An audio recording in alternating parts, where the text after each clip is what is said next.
welcome to continuation of Pure Peak Star Wars, number 36. Today we'll speak about Young Jedi Knights, Book 10, Jedi Bounty, and Book 11, Emperor's Plague. I'm once again joined by the loveliest people this universe has bestowed upon me. How are you guys doing? Very good. I just learned something very funny. You did? What would that be? Demagol is selling his copy of Supernatural Encounters. He is. That he paid $200 for. That's so great. The thing is, it's actually smart because now it's not available on Amazon anymore, so people... Yeah, now it's very valuable. He should try to sell it for $750 for its historical value to the fandom. I think, hey, marketing is a thing. I think if he does it smartly, he can turn a profit. I believe in you, Demagol. You can do it. Are the French known for their marketing, though? That's what I'm not sure about. I don't know. They're usually known for losing, but there was a time where they didn't lose, so maybe you can channel that into it. Yeah.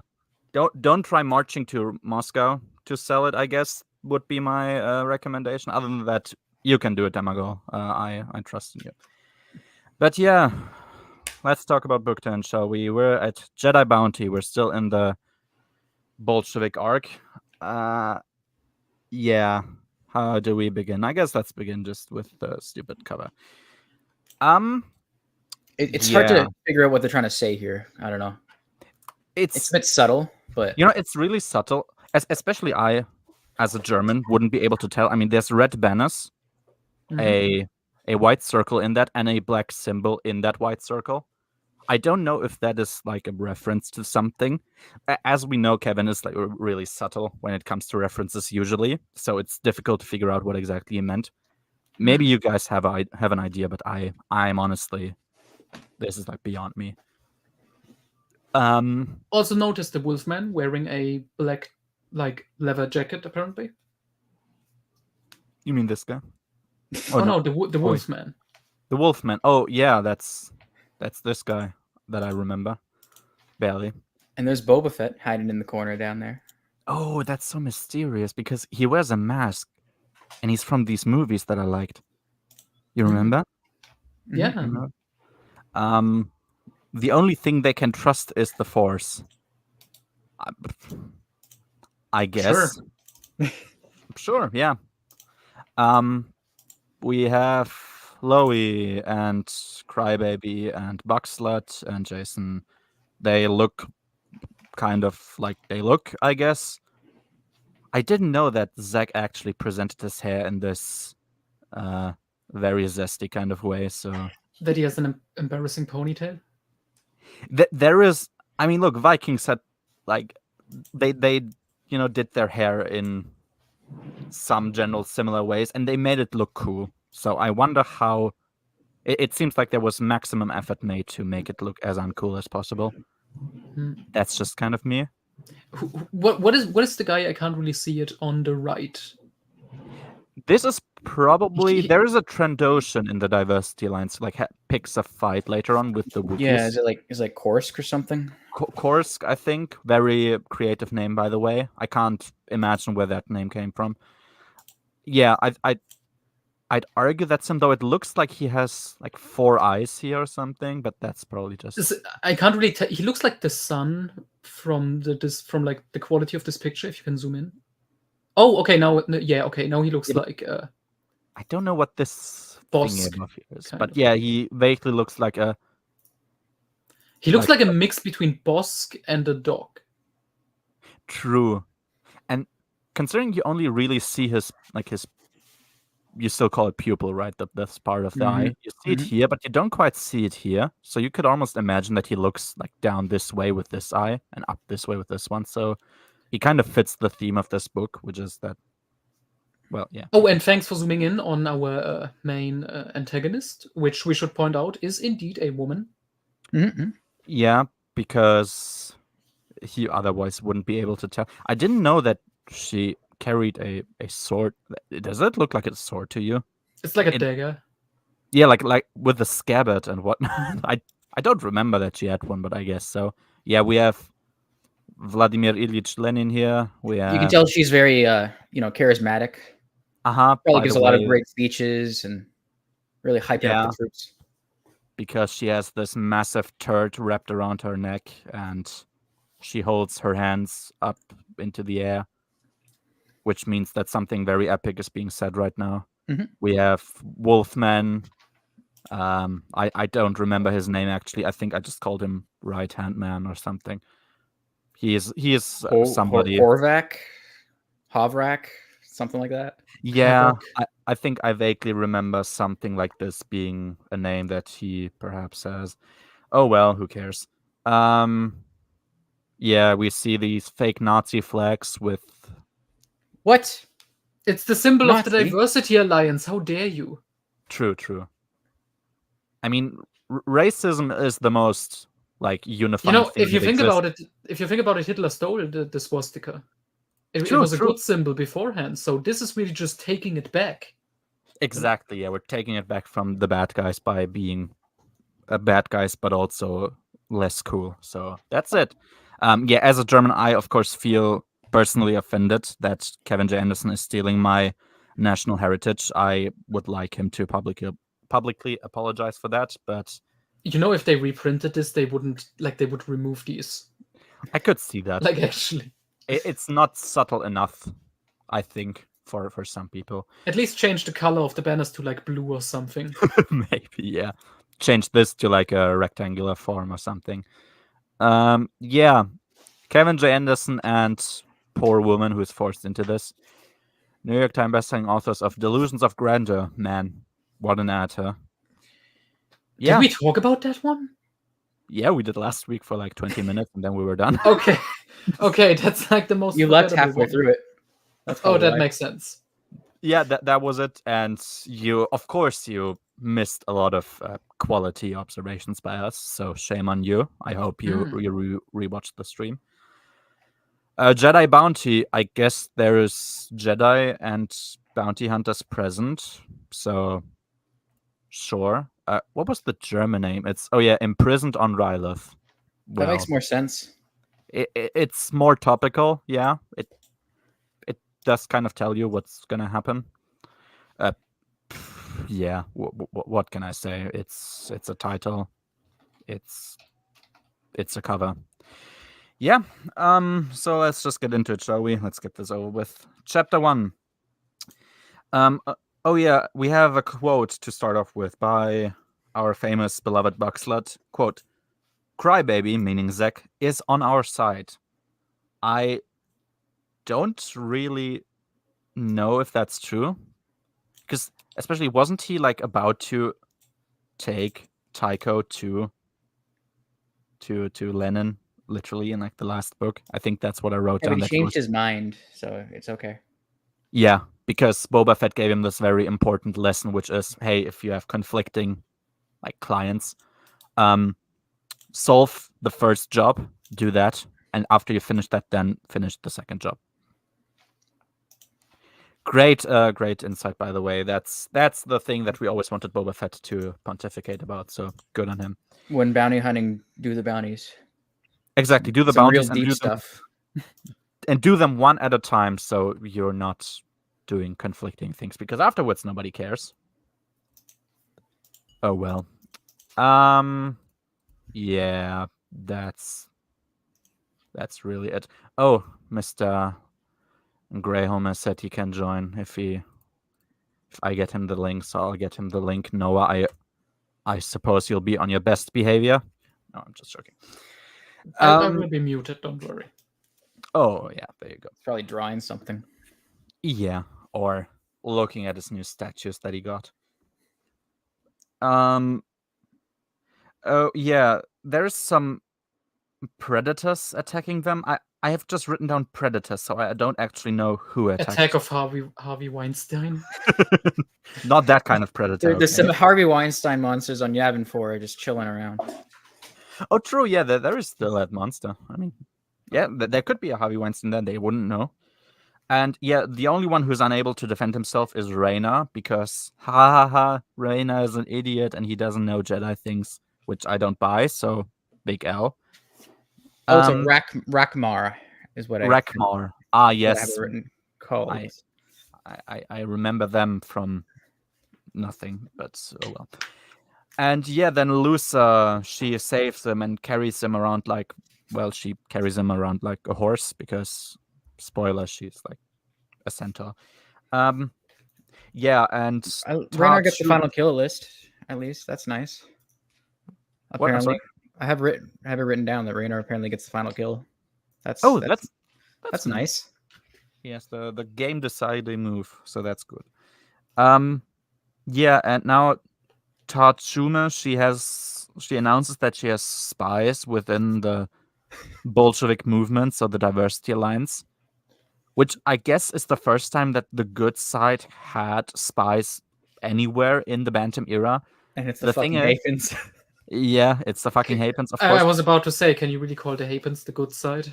Not really, but like we're talking in like vague terms, like vaguely allianced with somebody you might call good somehow. The thing is, correct me if I'm wrong, but I don't think they have any impact on literally anything. No. Like, they don't do anything. Because this book goes directly into the next one. At the next one, there also is no, yeah. They are not any wiser, so. Hello, Greyholm. How are you doing? Hello. Hello. Not that bad. Well, let me try and change that. How about that? Would you be fine with that? We're talking about some peak literature here. Just Jedi Bounty. Well, I was contemplating worse things today, so. I'm sure you could come up with something because, yeah. I mean, yeah. But oh well. Yeah, there you go. So the Hapens now have spies in the Bolshevik party, which means nothing. And yeah, so they are led by a Twi'lek, from Rylith, on the planet of Rylith. And they are like using products from Rylith to also fund their movement. So they're selling like Rill, the medicine from X-Wing, which kind of leads me to believe, like, isn't it kind of obvious where they are? That's why I wondered, like, what exactly is this espionage gonna look like? Well, I feel like you don't have to have your headquarters on Rylith to have like a real empire. You can just have like a little outpost thing. Yeah, you could be smart and not have your main headquarters on Rylith, which of course isn't what actually happens now that I think about it. Yeah, it's actually kind of dumb that it is there. Yeah. But that's not surprising. Oh well. Chapter 2. Yeah, so we get this like explanation of what happens with former Bolsheviks if they try and leave. What actually happens is they get literally killed because they are apostates, I guess, and have done something. Actually, yes, and also Sundays are just gonna be not available for me in the future, so I'll usually I will usually do the streams on Saturday now. So yeah, expect them on Saturday moving forward. Cheap excuse. Yeah, maybe. Yeah, you really just want to get it over with. That's true. I mean, I can't lie about that, so that's you get an extra day this way. True. That's actually correct. So yeah, think about it what you will, but yeah, Saturday is now for now Jade Light Day. And yeah, we get like one of Lusa's friends, so Lusa the centaur that has a crush on Raynar. We get an explanation by her, and she had a friend who wanted to leave the Diversity Alliance, the Bolsheviks, and she was literally cooked and then eaten in front of in a banquet, whatever, as revenge. She was literally like cooked and eaten. That's a young reader's book still, by the way, which usually gets repeated to me because it's apparently a very important detail that I guess I don't see. But being cooked and eaten like a child, that doesn't scream young readers to me. Sorry. But they were kids, so it's touching. They were Lusa kids. Is doing stuff. And I mean, I'm actually, I was trying to be fair. I'm like, okay, I'm German. We have fucked up fairy tales that we read to children to traumatize them and get them ready for life. But they usually have like some message, at least in the end. And I'm not sure what message I'm supposed to get from young Jedi Knights. So, yeah, there you go. Yeah, that was basically it. Yeah, I'm going to church on like afternoons because that's when the mass is. Our kids Sigma. Sigma balls. Sigma balls, yeah. Those aren't. They can be like in Junior Jedi Knights. If you read this book series, they are Sigma. They are. Junior Jedi Knight has a message. Yeah. Yeah. There's multiple messages actually. So it has a message. It has characters. Fairy tales. Yeah, it has. It has a story. It has structure. It has like concepts that make sense. It has characters. Characters. Yeah. We like those. And Young Jedi Knights has none of these things, but what Young Jedi Knights has instead is this. And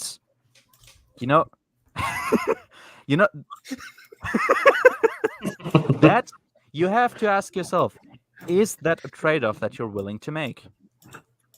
I would. I would make it. I wouldn't either. I mean, this man was responsible for the nuclear arms of the United States Army. So think of that what you will. But then again, this guy has had a prophecy about diversity which came true, so maybe we would rather have him in control of the nuclear arms than the guys we have now. Whatever, that's for everyone to decide. Yeah, Struwwelpeter is one of those fucked up fairy tales for kids where they cut their fingers off or they play with fire and burn to death and whatnot. Fabe, you have to speak English with me. I'm sorry. Or I assume Orthodox Treadwife has a positive connotation with you, and anything that has a positive connotation does not work with Young Jedi Knights. So I'm sorry. But yeah, and I said that chapter by chapter, Threk and Sal Solo was getting redeemed because he was correct and that racism is right, I guess, and he was always the hero. Chapter 3, Lowy is with the Bolsheviks, by the way, and he recognizes that they are evil. They were kind of trying to hide it. I have to be fair. They were doing a good job, but at some point he realized... Really? He was always sus, so like this is actually a nice scene for him. It isn't just like kind of fair, yeah. It's the thing that we usually have where like the build up to the scene doesn't make sense, but they need him in a scene to do a thing. And the scene itself might be good, but yeah, everything that comes before it isn't. So he just came to this place because he didn't resist, and now he's like, you know what? Eating people alive as revenge is probably not a thing that good guys usually do. So there you go. Are we the baddies? They are the baddies, indeed. But they haven't realized yet. At least most of them haven't. Yeah, but Syrah and the character I called Wookiee Crybaby, that was Raba, I think, yeah. They, of course, don't. And now he can't leave anymore because they are, I don't know, a cult. And yeah, then he... and then he says, like, he has a bad feeling about this, which is that line from that movie I watched as a kid, so that's a very smart connection there. Well, if you think about it, it's that line from those 6 movies that you watched as a kid. True. And the thing is, it might actually be appropriate to bring up this line in this context, because reading these books may actually get you to forget that this is about Star Wars, kind of. So now you're reminded, I'm actually in the Star Wars universe, because everything before that is like a fever dream and you don't even know what's happening. Yep. They literally eat people alive. And I think we even get a scene where somebody's eaten alive, so... My brain is so broken that I laughed at Diverse Sigma. Diverse Sigma. It sounds so much cooler than it actually is, so that's kind of sad. Your brain was leaking out of your ears. Yeah. Schizophobia made a better thing for Young Jedi Knights than Kevin J. Anderson did, so think of that what you will. Chapter 4, so the kids, they are on alert because, well, shit's going down, kind of. and Loi's gone, but they don't want to alert either Luke or Leia because it would make a big deal about Loi, and they'd rather go to Moscow, so Ryleth alone. I'm like, there should, considering it's pretty obvious that something should be on Ryleth, there should be dozens of agents of the New Republic there already, and they know that Loi is there because they would naturally see that happening. But there isn't, so I guess, or let's say there's no proof that there isn't, but I seriously doubt there are New Republic agents there. Yep. Yeah. Yes, X-Wing didn't happen. No, that is something actually I brought up last stream. It's like, are we forgetting that? I mean, all of Rogue Squadron happened when these books were written, and they actually have a very good connection to the government of Ryleth, and I guess they just never realized all these things happening and didn't give a fuck. But oh well, yeah. Guess we need to have a short story written to fix continuity again. Yeah, because famously short stories fix continuity and don't actually make it just more and more like horrible. Yep. And yeah, Luisa, she wants to try and like BS Tion about them being gone somewhere. I think she insinuates that they're going to Hapes, but they of course don't, so they're going to Ryleth. Cool, I guess, because like going out on quests alone while there's very apparently like people running amok and taking people prisoner to try and get bounties out of them. The best idea they could come up with during that time is, oh yeah, let's let these kids just fly around in space. For context, quickly, we are at Iron Fist is out by the time of this book. Yeah. So Rogue Squad. I've actually explicitly checked this time, like when did Bacta War come out, and when did these books come out? And Bacta War was long done when these books came out. So there was a possibility, like that we can't blame this on publication order. He had a possibility to make it make sense, and he didn't. And on top of that, the Young Jedi Knights books were speed written. Yeah, it wasn't even like Zahn taking years to write Hand of Thorn. They were speed written. Yes, so at any point we could have had a detour. You can't tell me that this was some connective story that really needed to work the way that it turned out to be. I'm sure he could have come up with some story that basically turned out the same way in like half an hour. But oh well, he didn't. Yeah, probably. Chapter 5. Oh yeah, so now finally Crybaby, so Zach, he truly now has gone through a character transformation. He's done like big changes now, which is that big change. Big change. So strap yourselves in. He now doesn't want to deliver the father of a Jedi to Lennon to be killed there. That's his character development. Like, oh, you know what? Getting born in Thule and getting him to a place where he 100% will be killed is actually not a good thing. I mean, if somebody now criticizes me for not loving Zach because Zach is clearly a good guy now, I have to accept that because, I mean, like everything's done now, right? He's a good guy. He had an arc.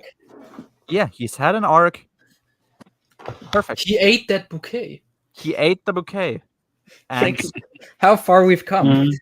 And you know that bouquet has dropped a seed for a rose within his heart, and now love was growing. I don't know. It's actually perfect that Mother's Day is tomorrow, right?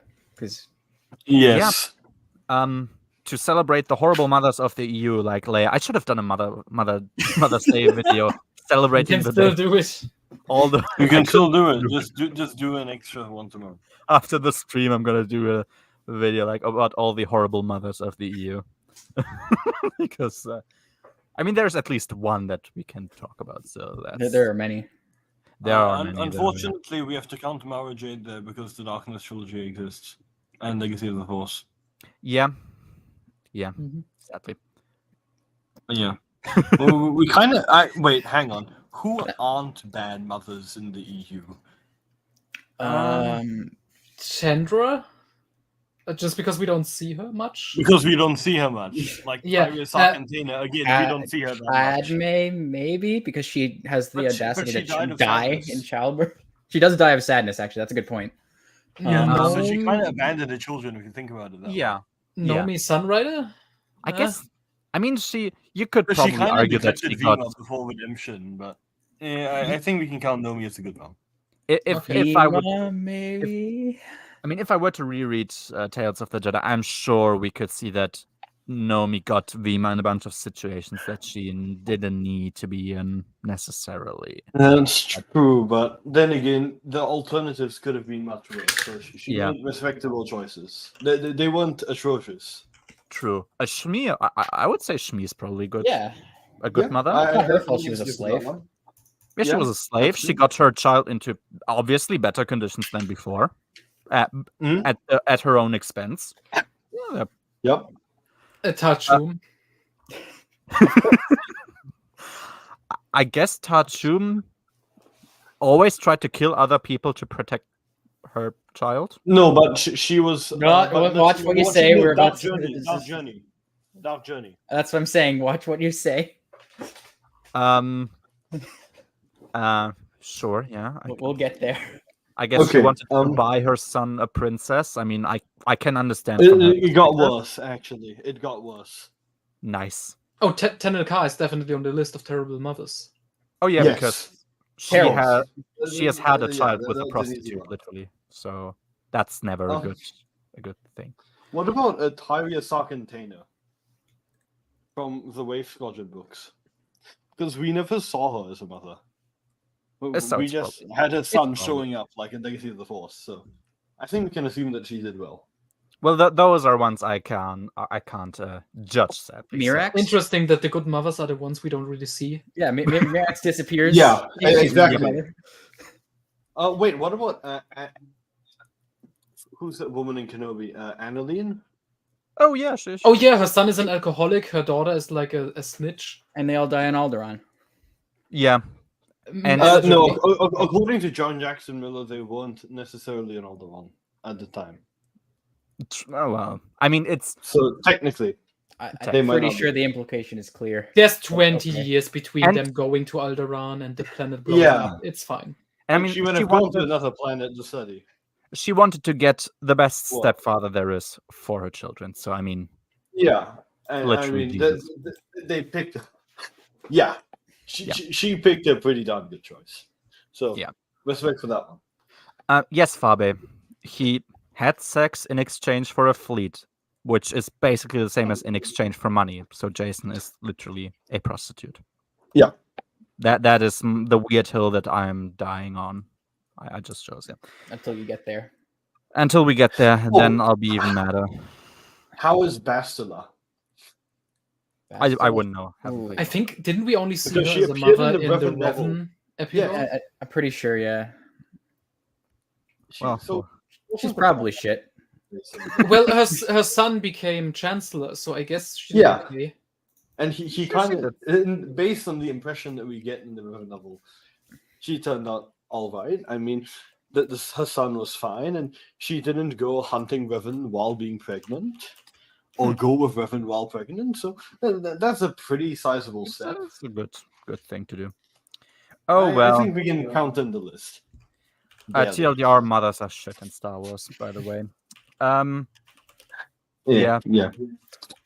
Oh yeah, but by the way, Mala. Who? Chewbacca's wife, Mala. There you go. She was but she lets Chewie go around constantly and not be at home. Yeah, that's and Lumpy is a little coward. Mm-hmm. Absent father is a big L. Doesn't she blame Chewie for that? Yeah, she does, but she's still allowing it. So yeah. I'm pretty sure the life debt is very much cleared at this point. At some point, it shouldn't be a literal life debt, but oh well. Yeah. Oh yeah. By the way, Zach, though, of course, Zach can't quite let Reyna go, and he thinks about how he quote hates to admit that even somebody like Reyna is a person that he can't betray. even he is one of those people I have to be like minimally nice to, I guess. So, But why? because Reyna is arrogant, don't you know? Because he asked questions in the first book, and now he's a shit character, I guess. He's actually listening in the classroom. Yeah, like asking, wait, why are we... He wears listening? Clothes that are really nice. And that are traditional to his home planet. His people, you know, his wiped out planet. Yeah, the planet that he Yeah. never gets to see. I mean, yeah. Unfortunately, my impression of Reyna is irrevocably tainted by Star by Star. I I don't mean, even he doesn't want to really do know. much in Star by Star. He fucks a goth chick and then he dies. Well, but then he doesn't. No, it's when he puts Bacta on that other person. Guys, I'm sure I'll dislike Star by Star enough. Please don't give me more reasons to. Okay. It's already bad enough as it is. Oh man. Well, we'll get there Yeah. in a few months. Oh yeah. We'll be there. Yeah, but yeah, I mean, I don't know what this bitch like Zach has to do with Reyna. Like, he barely even knows him, so I'm not sure what. All he's done is throw him in a river. Yeah, which isn't quite, as we'd say in German, the fine English way of doing things. So, but oh well, yeah. He brought. I think. Yep. Yeah, I was just like, Zach brought death and destruction to them. Like, it's not like Reyna had a choice, so he could be. That's true. And he still stood up to them like a Giga Chad. Yeah, he's like. But he looked pathetic in his traditional clothing. Exactly. Even though I know nothing because the plot says I know nothing, I'm still gonna try and defend this place, even though I'll probably get killed. And he gets treated like a joke, so fuck off, everyone. Oh yeah, Zach has a thought that is quite interesting, and the video will be about it that comes out later today. I quote: "He took personal responsibility for all of the death and destruction." Good for him. Good And for go to him. jail. It's only said that is actually factually incorrect, because you're literally a free man, and if you just said so, you would be a Jedi right now. You just have to say, "Hey, I'll join you," and you're a Jedi. He could have done that in book 3. Yeah, as will happen. So good on you, I guess. Yeah, to me, and maybe I'm just a bit. You could call it, I'm a bit miffed about Zach's character, but to me, taking responsibility would mean a trial with probably Robespierre as the judge. Like that's the kind of responsibility I wish for Zach, but that's just me. Oh yeah, and we get a quote, and I think the quote is about the Bolsheviks. Quote: "They have spies in the military and the government." It's every time. It's literally every time. Every single time with a faction that's introduced by canon, they have spies everywhere. Oh, that's something. I'm sorry about this. I don't think it's in New Jedi Order itself. It may be a little bit implied, but in Invasion, it's definitely the case. The Yuuzhan Vong, they also got spies in the government. Spies. It's like, yes. Do you know that meme from Family Guy where there's like a Japanese company and they say like, "Oh, we have a Chinese spy," and it's like very obvious the way that he's that he's clothed, that he is the spy. So it's like, oh my god, who could the spy possibly be? That to me sounds like how are the Yuuzhan Vong gonna have spies when I assume they kind of look That's explained, but don't worry, you're not gonna read Invasion. That's probably true. So yeah, fair enough. Yeah. So then we meet Bornen again. Bornen is emitting distress calls for a reason. Then, of course, a bunch of bounty hunters go to the place. Oh my god! Sorry, I just realized something. Yeah. With Legacy of the Force, this trope gets turned on its head, because the government becomes the bad guy, and the spies are basically our main characters. It's like poetry. It rhymes. True. Even though, I mean, technically the government here was always the bad guy because they're shit. But I get what you mean. Wow, so you may end up liking Legacy of the Force. More at least than Kevin Jameson. I don't know. That's gonna be interesting, I guess. But oh well. Imagine I still think Legacy of the Force is shit, but less shit than Kevin. This reminds me. Have you seen the interview clip where Troy Denning was talking about his insect worldview? How he literally admitted. I haven't dared watch it yet. Oh, I really no. haven't dared watch it. I think I've so seen it. Denning says humanity is not like the main form of life on Earth. Like we are not the dominant species. It's insects. Oh no! And again he just talks about how he was inspired by the illustrated guide to the Star Wars universe. Whatever. So it's he was called. inspired by Anderson writing. Yeah, by Kevin J. Anderson and Ralph McQuarrie. He doesn't credit Kevin. He just says, Ralph McQuarrie's book. But yeah, he was inspired by Kevin's book, which featured the key leaks. You know, it appealed to his insect fetish. So we actually have to blame Kevin. Yeah. Yes. We have to blame Kevin for darkness. darkness. We have to. I keep telling you guys, everything comes with Kevin. Everything goes back to him. There's literally nothing bad in the EU that you can't connect to Kevin in a major way. It's sad, but it's also vindicating in a way because actually, yeah, you're right about the Revan novel. The Revan novel's really sad because it was actually a Drew idea. He asked for it. I'm sure there's something we can find that's because of Kevin in there. We just haven't examined it enough yet. We just gotta look harder. Maybe. We just gotta look harder. There is something. Wait. The Sith species. We can just tie that back to Kevin. True. Yeah. I feel like there's a hidden empire again. Yeah, we can just tie Soto back to Kevin. All of Soto is because of Kevin. Kevin is responsible for Vishia's existence. I mean, Star Wars Galaxy. This side is like a lot of. It's a lot of like looking at Naga Sadow's stuff. So in a way, yeah, kind of. In a way, I guess. Is Kevin responsible for TCW? Probably in some way that we don't know. I'm sure.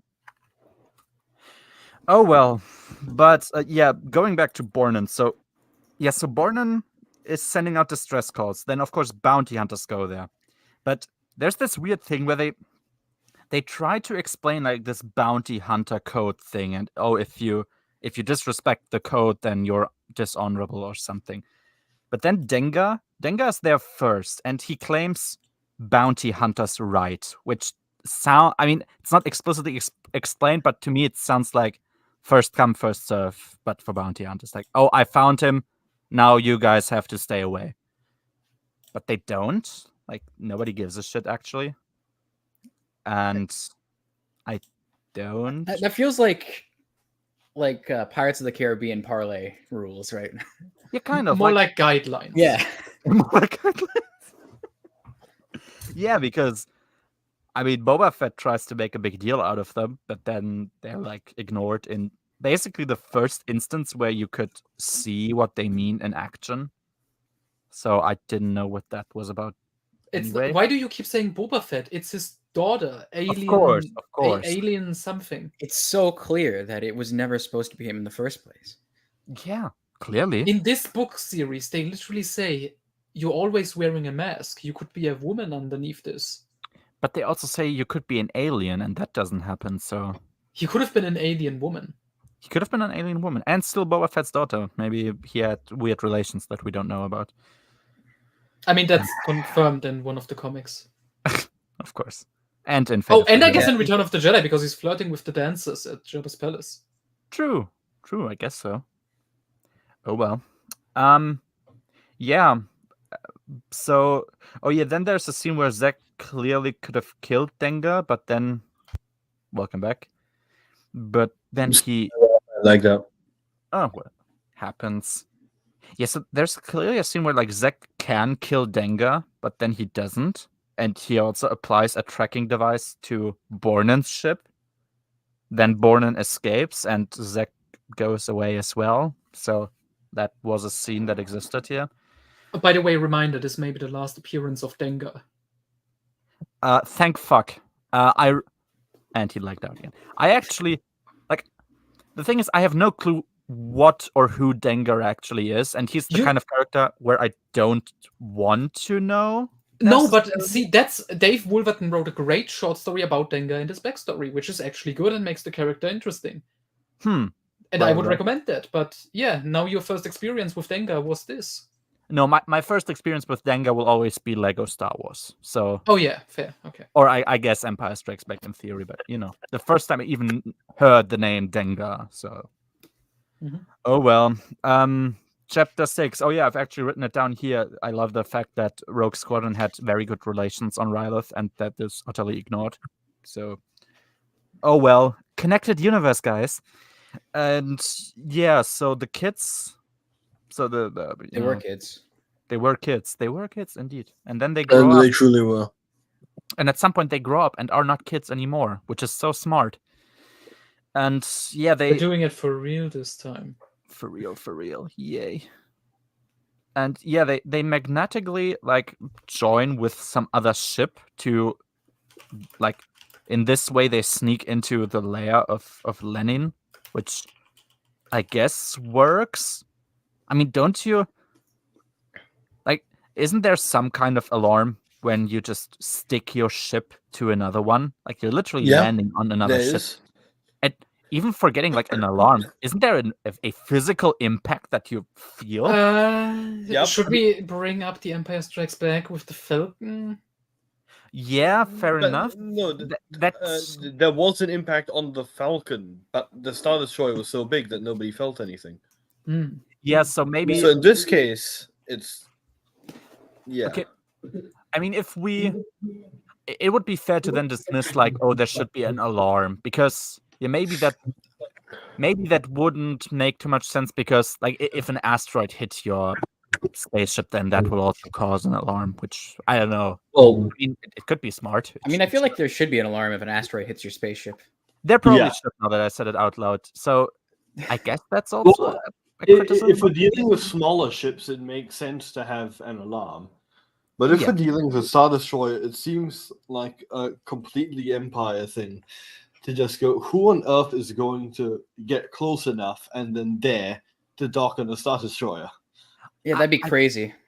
I guess so, but then people actually do it and it works kind of easily, so that's...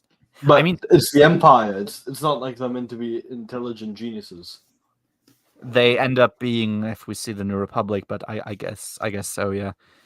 But yeah, I mean, they dock together with a much smaller ship.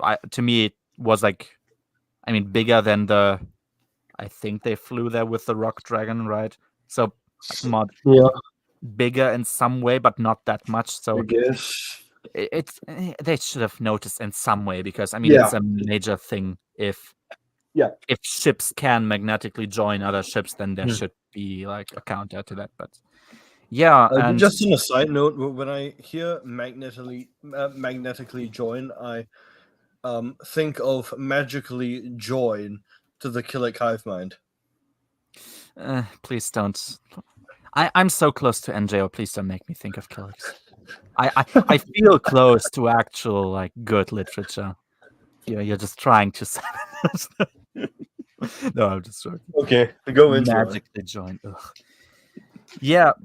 And I guess even forgetting the alarm, if that thing is about to approach your planet, isn't there a camera that just, oh wait, there's a second ship on that first ship? Should we let this ship land? Probably not. But whatever. And yeah, so they land, and the ship is still on there, and the kids go away and they escape. And of course, the Bolsheviks find the ship, but not the kids. So I guess they'll search for them now. That's the thing. Chapter 7. Chapter 7, I only have one sentence. Lenin looks at the ship. So she sees the ship, and she has a look at the ship, and then the chapter is over. Chapter 8. Oh yeah, so Syrah. Syrah had a dream of becoming a pilot. And then there's a quote about this. Quote, "The Bolsheviks could fulfill those dreams, as the New Republic could not." Which is categorically false. If Syrah just goes to an Air Force recruitment program, and she's like, "Hey, I want to become a pilot. Do you have any tryouts?" Like nobody would say no. Like you can't make me read 7 books about a bunch of, or like 6 books at this point, about a bunch of aliens being master pilots, and then try to make this point. That kind of doesn't work, actually, because like as this went on, you have other examples of this clearly working. Yeah. And Lenin thinks about how, quote, humans were sore losers. I have to say, if it was Kevin's goal to strengthen my advocacy for human supremacy in Star Wars, then good on him. The only one who's better at this is Thraken, I would argue. But Kevin is a close second. The humans won. I don't know what the fuck he's on. Exactly, like they whooped your asses like a lot of times. So many times. Also, the humans didn't like create an entire alliance just to spite. Like the people who had the most to lose and risked the most to topple the actual human supremacist empire were humans. Mm-hmm. I mean, Leia literally lost a planet. This sounds like the whole slavery reparations debate. Kind of. Yeah, like... But guys, Jabba the Hutt Oh my murdered her gosh. sister, and that's why she hates humans. Because as we know, Jabba is a wonderful human being. Exactly, yeah. Aided by his very human sidekick, Bib Fortuna. Uh-huh. Yep. And, of course, supported by his mainly human thugs and armies. Well, I guess Jabba did like humans a lot. Yeah, like Because they had money. like Nola's sister. Yeah. Yeah. Wait. Oh, well. Oh, wait, hang on. I just had this retcon that we can apply to all of Young Jedi Knights. Oh, no. What is it? Were they also I've been kids? stricken by inspiration. Everyone Penal was Car or some random person invented the story of Young Jedi Knights to tell to Alana. Maybe. Which is why it connects to Just- Legacy of the Force so well. Because it's like So, they were wait, kids. so if Tenel Car tells that story to her daughter, she's just making like Jason look like a dumbass on purpose? Mommy, why does Daddy sound stupid? Yep. Which is a fair Yep. question, to be honest. Why is he Yep. not funny? And why does he keep trying? Yeah. Yep. I mean- and it's just because of Tenel Car's first sense of humor. Yeah. It all makes sense. I mean, but they were kids argument, that's also always a good argument, I feel like. I mean, couldn't we, in theory, like, justify, I don't know, iJedi like this? I mean, Corran Horn at some point was a kid who tried to save others that were dear to him, right? And now he's doing the same, so everything's fine. Mhm. Because Yeah. he was a kid. Yeah. He was a kid. He was a kid. Oh, man. And yeah, the kids get captured as well, by the way, so that's cool. Chapter 9. Quote, another quote. Humans always try to destroy what alien species have built. True. I would say that Kevin would actually be a really based human being if he wasn't just such a shit author. Because to me, it seems like he has predicted modernity in its entirety, which makes him... Yep. It's a weird dichotomy where he seems really based, but he's so shit at it at the same time. Sad, man. But oh well, whatever. Yeah, so they get captured and like, and they get brought to Lennon, and like in front of Lennon's feet, there's a lightsaber, and that lightsaber gets activated with the Force, by the way, so that's possible. And in the moment that it's activated, Lennon jumps away. Where I'm like, I don't think a normal person would be quick enough to do that. Snoke wasn't that quick. She has slavery reflexes, though. It's different. Of course. Yeah, and she's an alien supremacist, so like dodging, like dodging logic is a good thing that she does. So why shouldn't she dodge lightsabers as well? But yeah, they're valuable. So the kids are valuable, and they get brought away somewhere to be slaves. Ironically, I guess. Chapter 10. Yeah. Crybaby. So Zach, he has a big brain moment. He realizes that if there's a planet being wiped out completely, like all humans wiped out on the planet by a guy that was about to deliver something to the Bolsheviks, there might actually be a connection to the Bolsheviks wanting to wipe out all of humanity from the universe. There's like a connection there because I those don't know how he came to that conclusion. Like, it is difficult. We're getting to like Sherlock levels of deduction here, but it seems kind of far-fetched. But let's see if that theory works out for him. Chapter 11. Yeah, the kids are supposed to do slave work now, or they get kicked in the gonads, or something evil happens. I don't know. Chapter 12. Zach goes to Luke. Chapter 13. Loie learns about the others being there. Chapter 14. I don't know. If I have to love the speed. I love the speed. No, I'm looking through my notes, and it's basically what I got too. Like, yeah, he goes to the character, and he's there now. Like, what is there to say? This book is a lot of suddenly this happens. Suddenly X shows up. Yeah. It seems like it's the predecessor of Marvel humor, because Marvel humor is an acknowledgement of things happening, and this is just things happening. Luma Woody? Yeah. Oh my god. That like actually happened? No way. No way. The thing that actually happened is happening again. Whatever. Chapter 14. We get a POV quote from Loie. Now he wished he'd never left Yavin 4. If you wished you never left Yavin 4, why did you do it then? Because, I mean... He was horny for that Wookiee woman. He was horny. Yeah, that is true. He was... Sure, yeah, I guess so. Fair enough. So he accidentally joined the Ku Klux Klan. It's like, yeah. It's like, I guess, if you meet a girl and she's obviously, like, very hardcore ideologue. It's the I can fix her. Yeah, you can fix... I can fix her. Come on. She's I can fix a Satanist. Listen, she may have red flags, but red is my favorite color. So. Red actually is my favorite color, so now I feel offended. Red like the banner of the Diversity Alliance. Exactly. Red like the banner of another party. Yeah. Yeah. So, oh yeah, Loie's walking around and he pretends to be in charge of everything, so people let him go through all security measures to get to the kids and then get question a Wookiee? What? I'm sorry? Are you going to question a Wookiee? That's true, actually. Like, a Wookiee is... That is an alien I've seen. Arms ripped off. Yeah. About something with a chess game and arms ripped off. So this would actually be a good time to like drop in a reference like that. This would be the time to do it. It's like, oh yeah, he would actually, yeah, like he would, I don't know, rip somebody's arms out, like the same way his uncle Chewbacca wanted to do with a Golden Protocol droid on a ship that I know from a movie I watched. Yeah, and he manages to get the kids out of the spice mines that they're working in because he's a Wookiee. And yeah, and another quote, he knew what the Insidious group was up to now. You always knew? No way. Yeah. The Insidious group. The Insidious group. Yeah, the group that says they want were definitely surfing Darth Sidious. That's the kind of thing Kevin would have done. Kind of.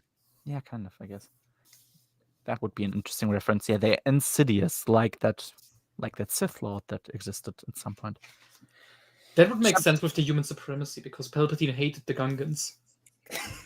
I mean, that's fair. That's fair, though. Like, I understand. Well, Palpatine did kind of make a human-centrist empire, so... Yeah. I mean, imagine sharing an empire, a planet with Gungans. Like, yeah, whenever you want to understand turning to the dark side because of that. Yeah, like imagine you go for a swim and there's just this idiot jumping out of the water and like sticking its tongue at you. Misa swim too. That was a shit voice, sorry. Chapter 15. Yeah, so Loie has a plan. He programs a fake alarm that's like about a gas leak, but gas is not leaking, and maybe that's also smart. Haha, diversity lines are like the Nazis, so gas, but whatever. And yeah, he pretends, like when people question him why he's taking like humans away from the mines. He says that those are actually aliens, and they're testing some super secret camouflage gear, and he sends everyone like up the tunnels, like so there are tunnels getting up towards the surface again, and he sends the kids there, and he returns back to try and get Syrah and the rock dragon. And yeah, the kids run away, and they're getting chased, and they at some point blow up an armory as distraction and cause a lot of damage, which is a good choice. Fair enough, I guess. Then they reach some exit, which leads to like one group, so they get separated. One group reaches the hot side of the planet, and the other group reaches the cold side of the planet. And we'll get to that in a minute. Yeah, so basically a grenade is thrown, and then the ceiling collapses, and they get split off. That part's important. Exactly, yeah. Chapter 16. Yeah, so there's some dumb New Republic guard. He's a Bothan, and he causes a very bizarre scene. So Lusa I think Lusa was in hospital, and he's just standing, like he enters the room where everyone's in, and he's just like staring at her weirdly and doing nothing for like a few seconds. He's And standing there menacingly? Yeah, actually. Standing there menacingly. And he's just, like staring at her for like half a minute, it seems. And then I think he wanted to go, like, supposedly he wanted to go to the hangars, and then somebody's like, what do you want? Oh, I'm sorry, I wanted to go to the hangar. I'm wrong here. And then he goes away. And as it turns out, and we know Kevin is a master of build-up, this one was actually an assassin for the Bolsheviks, which nobody No knows. way. That one-off character that was Meanwhile, introduced in this chapter, and he is acting weirdly towards the heroes. He actually turns out to be a bad guy. No way. I'm not even gonna question literally. Meanwhile, Iron Fist. Yeah, but Iron Fist was written by an author who can write good books. So, well, there you go. And yeah, Luke literally becomes a meme. So he's very worried about the Bolsheviks wanting to kill all humans, not because killing all humans is kind of a no-no, but imagine how not nice the humans are going to become towards non-humans. The worst thing about genocide is imagine the blowback to the innocents. That's the worst thing about the genocide about to happen. Good on you, Luke. You have your priorities straight. Chapter 17. Oh, you missed the Zek part of this whole thing, because Zek's there now. Zek is there, and then they're like, let's go take the lightning rod to Ryloth because we're gonna rescue them. Yeah, you can't. That's crucial information right there. Because my bad. I'm because it's like crucial for the ending. True. That's fair enough. Actually, I mean, it's Zek after all. Chapter 17. So yeah, as I said, the kids are separated into two groups. One is going to the cold side of the planet. The other one is going to the hot side of the planet.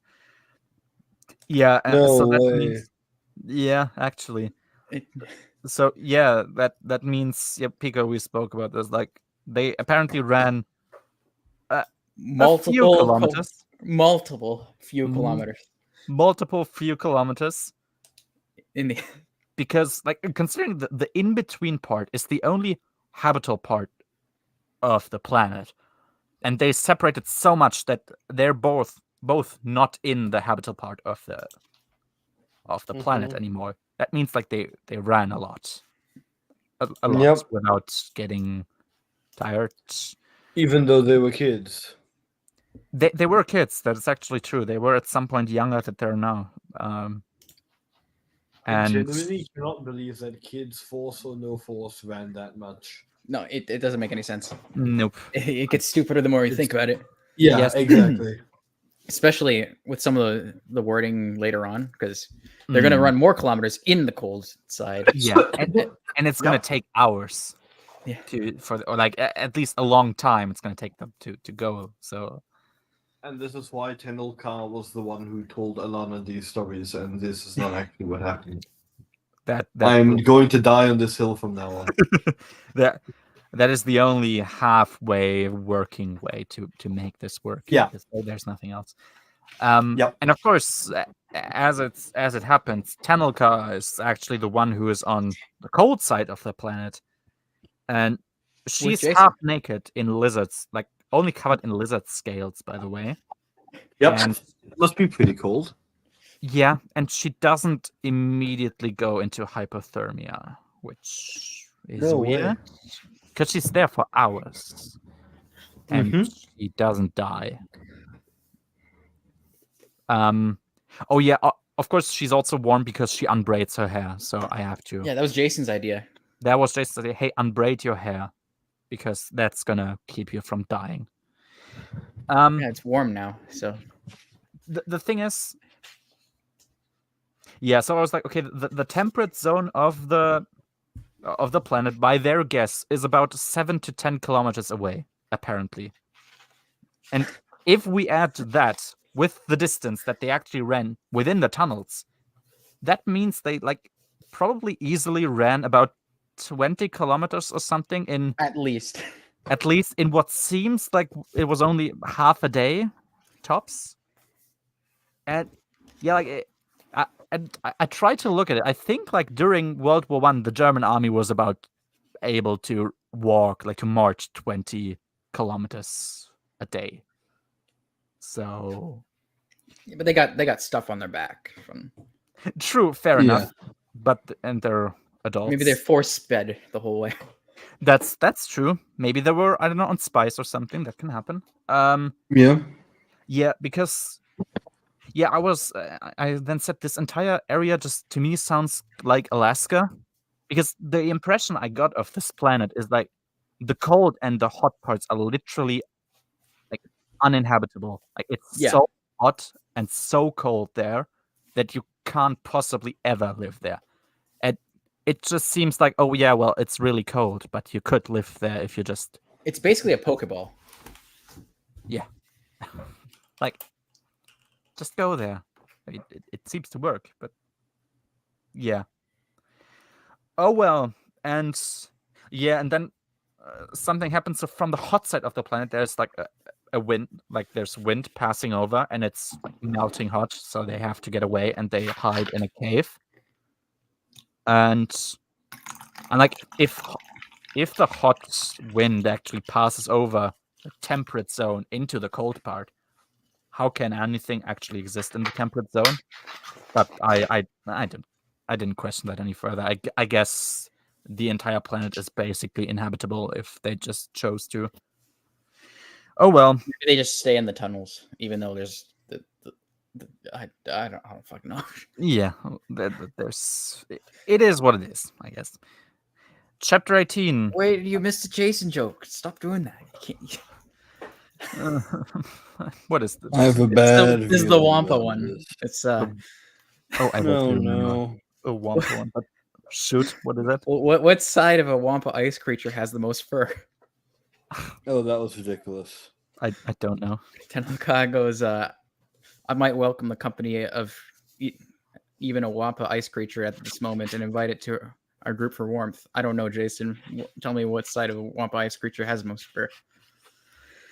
And then Jason goes, the side with the most fur is the outside. Because it's the outside. Yeah, because there's no fur specific on the inside of his body. That's smart. That's the joke. That's the joke.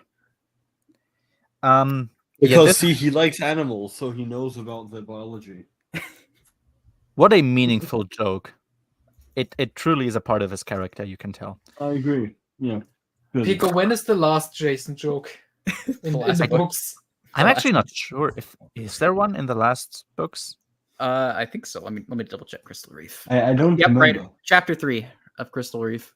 There you go. So there actually is going to be one. Okay. I hope it's a joke about Anya's drug addiction. No, it's Gamorreans actually. Oh. No. I don't even know that, so we'll be surprised, I guess. Chapter 18. Another quote. The Diversity Alliance engineers had not managed to crack its access codes yet, it meaning the Rock Dragon. which kind of confused me because usually people just manage to get into a ship and fly it immediately. And I was about to say, like, didn't that one bounty hunter a few books ago who tried to kidnap, I think, Reyna and Eren, wasn't he about to just go into the Rock Dragon? Like, and he was just stopped by the kids, and that's the only reason he didn't get away.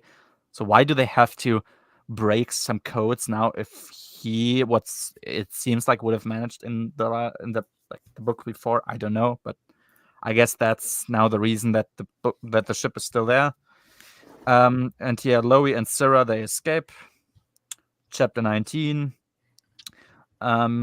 Yeah, so Reyna and Bugslut, they are walking through the heat, and yeah, there is literally lava flowing in relatively near distance. That's how hot it is there.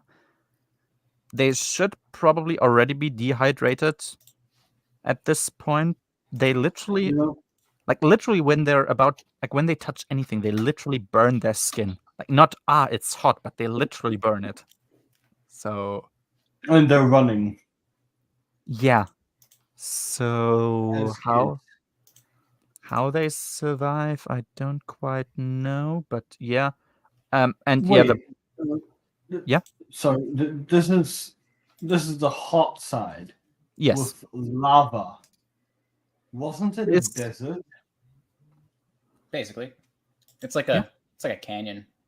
So there's lava it's in kind the of desert. like Tatooine and Mustafa, I guess, in one But point. if you have lava in a desert, then you have glass, not sand. Yeah, well, there is lava there. That's all I know. And there's also sand. Have you considered And shutting the rocks. fuck up, idiot? Yeah. Actually, have you realized that this is a story in which they were kids? Yeah, it's fun. Because fun. Tenelka wrote it and told it to Lana. Yeah. It's so nuanced. I'm just going to stand by that from now on. Nothing else makes sense. Absolutely nothing else makes sense. Nope, it doesn't. That's the wrong one. There we go. He could fix it though. No, he's a disrespectful asshole, like because he had an attitude, because he is the only one who wrote a book that normies got to remember. What an asshole, am I right? Dick. Fucking asshole. What a... Oh yeah, the damaged one, that was great. That's a fantastic one. Yeah, and so the Bolsheviks, they go out and they have like protective suits and they follow them in those. Chapter 20. Yeah, we get backstory, I guess. So Lenin managed to overthrow the entire planet with only a small army. This entire species kind of not that impressive. Like even because they run into this Twi'lek guy that's just chilling on the cold side, apparently for years or however long since Nola took over. Yeah, you can just live here, I guess. Yeah, I guess it's actually not uninhabitable, but yeah. Hey Jason, how are you doing? Hard to identify who's who. Why are you confused by the not really descriptive pictures? It's me. We have Pico, bottom right, top right is Noah, bottom left. We got Lil and Chi. He's easily identifiable. It's the Chili, the one and only. Yeah, and yeah, exactly. In the cold part of the planet, Jason and Tanaka meet Kur, who is one of the overthrown exiled clan leaders, and they get saved by Loie because he's still there and he has a ship now. Yeah, he's fine. It's fine. Yeah, they're there. Even though they're multiple kilometers out. Yeah, but have you considered that they, as the cover told us, the only thing you can trust is the Force, and Loie trusted the Force, and that's how it worked. No way. Yeah, man, we have prominent guests here, dude. Yeah, next week I'll be on, I don't know, some popular big thing. You're gonna single-handedly bring Lucino back to writing. Maybe, maybe I can inspire him. Or or maybe I can instill enough guilt into him. Like you can't let it. You are the one to fix this, please. You're You the one- have to. There's no other way. Only you Yeah. can do it, please.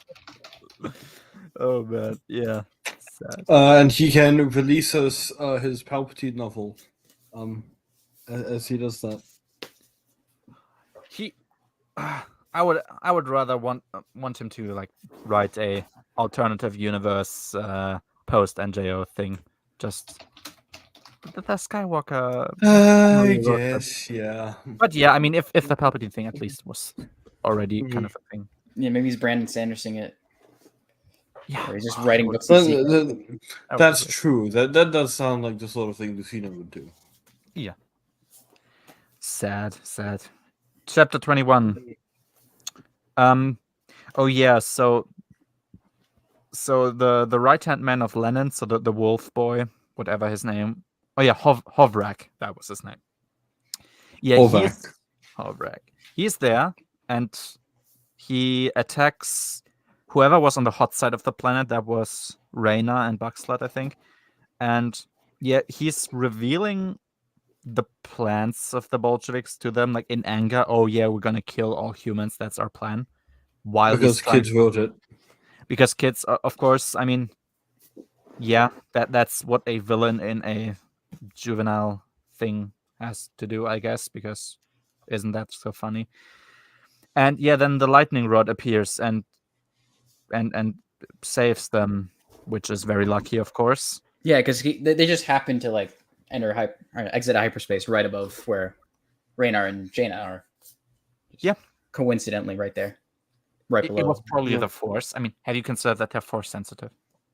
Yeah, of course. It's the Force. So Jaina and Raynar, they just knew to start running towards the direction of the exit. precisely, They have yeah, like a force bond kind of thing going, really. A definitely. dyad in the Force? A dyad. No! Possibly. Who knows? And yeah, but then they're there, and for some reason, while Jaina is like she's hanging off the ramp of the ship while it's flying away, and Hovrak is there, and he's like holding on to her leg. And Zek and Luke both are controlling the ship, and they just don't do anything about the wolf guy. So Lusa has to go and save her instead of Luke just telling Zek, "Hey, you probably can fly your own ship, right? How about I go and save my fucking niece?" He doesn't do that, so No, he sits there and lets Raynar and Lusa handle it. exactly. Handle He's the contemplating. dangerous guards that are attacking his niece. Of course. But yeah, then he falls down and dies, I think. I don't know. Yeah, Raynar kicks him out, or Lusa kicks him out. Yeah, That's what it was. Yeah, Lusa just hoofs him in the face, I think. Horse kick. Yeah, Classic. of Yeah. course. Chapter 22. Oh yeah, we have a quote by Lowy. The triumph for Lowy was bittersweet because Raba stayed behind. She is a brainwashed psycho who willingly joined like space commies to kill all your friends. So it's kind of okay, actually. No, it's sad. It's sad, of course, yeah. And We're being so insensitive. mhm. And then yeah, Luke and Leia, they tell the kids that their actions were brave yet foolish. Thanks for that important insight. Next time, maybe Yeah. don't make it so easy for them to leave. But that's just a suggestion. Yeah, and that's it. That's Jedi Bounty. Phew. Yeah. I gave this book a 0.2 out of 10 because I vaguely remembered they did something that wasn't retarded at least once, kind of in the book. I forgot what it was actually. Now that I think about it, but I know there was something. So that was my rating. Yeah. Any of you guys have anything to say about this one? It's I gave it a 2. It was Give gonna get higher. Uh-huh. And then the ending happened, and Yeah. it gave me an aneurysm. So That might have happened here as well. That's just me. I remember when you were reading it, you were like, I don't see what the big issue is. And then you got to the heat side, and you're like, oh Yeah. no. I was like, okay, that this escape seems it seems easy to follow. Sure, yeah, okay. What's gonna happen? Oh, okay. Oh, Zexa just shows up there. Okay. They are there, and they ran as much as a They human ran soldier. so far away. Yeah. Oh well. Yeah, that's it. That's book 10. The conclusion, as always, is read Jedi Knights. Yep. So, And if we look at the touching moment at the end of this book, which didn't really get covered earlier, why do people keep going on about it? But what? Why do people the Jason Tennell car thing? Oh. did they have their kiss here? I thought it was the next No, one. no. They just had that moment on the cold There side. was one moment when they were cold, and yeah. Oh, People like to go on and on and on about that. do they? Yes, I don't know why. I didn't even know. Like, Pico, do you remember what scene exactly it was? When they were just chilling in the cave. Chilling. Aren't they forced to like cuddle because it's getting Yeah. extremely cold? And Yeah, then that's the one. That's the Jason was like, maybe put the hair down. And then she was like, Jason, you're a genius. I'll put the hair down so we're warm. And that is indicative of what exactly? They That is a very good question. it's their they just have so much chemistry. Ah, that's why Jason's gonna drop her ass. Oh well, yeah. There you go. Book 10. It's shit. Let's talk about book 11. Get this done with. Oh, this is actually the best one Yeah, and it's still shit. by very low standards. The best-selling saga continues. Oh, Ta-da. epic. There's no interesting, smart, like thing quote they can write up here, I guess. So it's only the best-selling saga continues. We see Zach and Loie and Han. Why not Reyna? Why Han? Oh, Because Han. He's because in this he's book. in the book. He's in the book, I guess. And Tanelka and the two idiots, Dumb and Dumber. Who are still wearing the jumpsuit things. Yeah, those things Wait, must stink. Oh Jesus. yeah. Is it And- just me or does Loie actually look like Chewbacca? That's racist. Yeah. I was He going to clearly talk has about the how black- these tanks look like the Emperor clone tanks from Dark Empire. Kind of. Yes. Weirdly, they don't look like They're a just missing the virus most would be important stored in them. element. Because I guess that's supposed to be the virus, but or just maybe it looks Non-virus. vaguely like a lab. It looks like Nickelodeon slime. Yes. Yeah. The cover. But I guess the Dave cover- Dolman needed to tell kids that these are evil science things. Yeah, it's green. So Evil's green. it had to be green and bubbling and inside glass. This is Yeah. literally the coronavirus.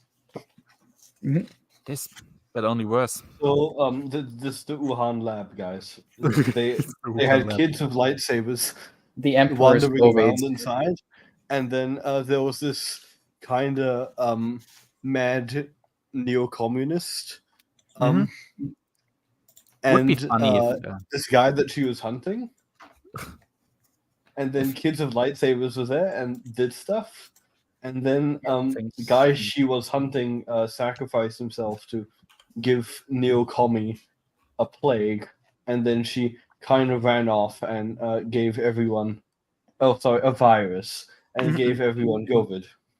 it would be funny if Leia just called it the Empire virus. Like we can just recreate the China virus thing. Like I call it the Empire virus because it's from the Empire. That's where it's from.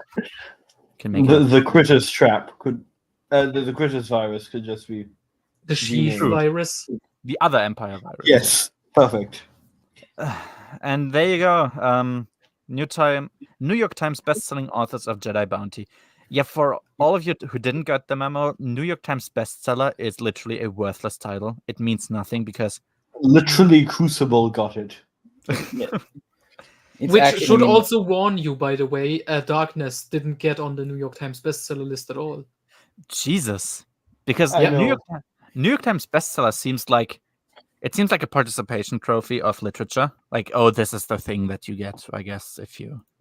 Okay, but It- here's it- the I interesting mean, thing. this junk Look at- sold.